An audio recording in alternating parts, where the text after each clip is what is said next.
கீர்த்தி சுரேஷ் வந்து சுதீர் ஸ்ரீனிவாசன் கிட்ட ஒன்று பேசியிருந்தாங்க. அந்த ரீல்ஸ் பார்த்தோன்னா அதை பற்றி பேசணும்னு நினச்சேன். ஆனால் அதுக்குள்ளே இன்றைக்கி ஒரு விஷயம் நடந்திருக்கு. கோயம்புத்தூரில் ஒருத்தர் அவரோட ஒய்ஃபைவே கொண்டுட்டு துரோகத்தின் சம்பளம் மரணம் அப்படின்ட்டு கேப்ஷன் போட்டு செல்ஃபி எடுத்து அதை சோஷியல் மீடியாவில் அப்லோட் பண்ணியிருக்காரு. இது ஒரு பெரிய அதிர்ச்சி அப்படின்னு பார்த்தா அந்த கமெண்ட்டில் இன்னொருத்தர் தலைவான்னு சொல்லி கைத்தட்டி போட்டிருக்காரு. எனக்கு புரியல, என்ன மென்டாலிட்டியில் இந்த சொசைட்டியில் எல்லாருமே இருக்கும். ஒருத்தர் பண்ணுறாருன்னா அதை இன்னொருத்தர் சேரப் பண்ணுறாரு. அவர் என்ன வந்து வெள்ளிப்பதக்கம் தங்கப்பதக்கம் இந்தியாவுக்கு வாங்கி கொடுத்தாரு.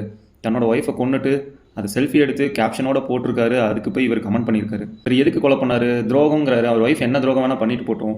அதுக்கு மரணம் தான் தண்டனைங்கிறது. அவர் தண்டனை கூட போடல, சம்பளமாம்ல. இப்போது கீர்த்தி சுரேஷும் இந்த விஷயம் ரிலேட்டடாக தான் சொன்னாங்க. அவங்க வேற ஒரு விஷயம் சொன்னாங்க. என்ன அப்படின்னா, இன்றைக்கி ஜென்ரேஷன் பசங்கள் வந்து ரொம்ப ஜோயலாக இருக்கிற பசங்க சிரிச்சுக்கிட்டு ஒரு கேங்கில் எவன் ரொம்ப சிரிச்சுக்கிட்டு பாசிட்டிவாக இருக்கானோ அவன் தான் டக்குன்னு சூசைட் பண்ணிக்கிறான் அப்படிங்கிற ஒரு விஷயத்தை ஷேர் பண்ணியிருக்காங்க. எனக்கு என்னமோ என் ஃப்ரெண்டுமே நாங்கள் காலேஜ் படிக்கும்போது ஒரு பையன் இருந்தான். அவனும் சூசைட் தான் பண்ணிக்கிட்டான். அவன் ரொம்ப ஜாலியாக தான் இருப்பான்.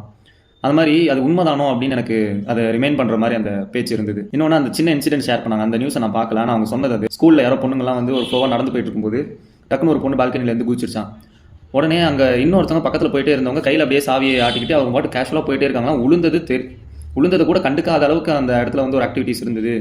இது என்ன மாதிரியான ஒரு மனநிலைங்கிறது தெரிலன்னு ஒன்று சொல்லியிருந்தாங்க. ஸோ மொதல் விஷயம், சோஷியல் மீடியாவில் இந்த மாதிரி ரொம்ப தப்பாக ரொம்ப க்ரூவலாக வந்து கொடூரமாக ஒரு விஷயத்தை பண்ணிவிட்டு அதை சப்போர்ட் பண்ணுறவங்களும் அதை பண்ணுறவங்களையும் வந்து நம்ம ஐடென்டிஃபை பண்ணி நம்மளோட சர்க்கிளில் இருந்தாங்க அப்படின்னா நம்ம சொல்லலாம். நமக்கே டேஞ்சர். நம்ம சொன்னால் நம்மளே முடிச்சுருவாங்க, கொண்டுருவாங்கிற லெவலில் யாராவது இருந்தாங்கன்னா அதை சொல்லாமல் அவங்களில் யார் அவங்களோட கார்டியனோ அவங்களுக்கு யார் வந்து ரெஸ்பெக்ட்ஃபுல்லானாலோ அவங்கக்கிட்ட சொல்லி இந்த மாதிரிலாம் நடக்குது கொஞ்சம் பார்த்துன்னு ஏதோ ஒன்று இன்ஃபார்ம் பண்ணணும். இல்லை கொஞ்சமாக நம்ம கொண்டு போனோன்னா இந்த மாதிரி ஒரு பெரிய அசம்பாவிதம் நடக்காமல் தடுக்கலாம்.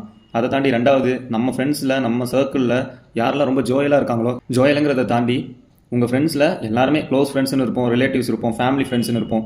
இங்கே எல்லாருமே யாராவது ரொம்ப சந்தோஷமாக பேசிகிட்டு இருக்காங்க, இல்லை அடிக்கடி சோகமாக ஏதாவது விஷயத்தை கூட ஷேர் பண்ணுறாங்க சோஷியல் மீடியாவில் அப்படின்னா ஒரு வார்த்தை ஒரு 10 நிமிஷம் அவங்களுக்கு ஃபோன் பண்ணி என்னடா ஆச்சு, என்ன பிரச்சனை, எதுவும் ஓகே தானே நீ அப்படிங்கிறத நம்ம கொஞ்சம் ஆறுதலாக பேசுறதுனால அப்பேற்பட்ட ஒரு உயிரை காப்பாற்ற முடியும்னா அந்த 10 நிமிஷம் கால்னால நமக்கு ஒன்றும் பெரிய வந்து 5 கோடி 10 கோடி வந்து லாஸ் ஆகிடாது நம்ம பிஸ்னஸில். அதனால் நம்ம அதையும் கொஞ்சம் யோசிக்கணுமோன்னு எனக்கு இது ரெண்டையும் பார்த்தோன்னே இன்றைக்கி தோணுச்சு.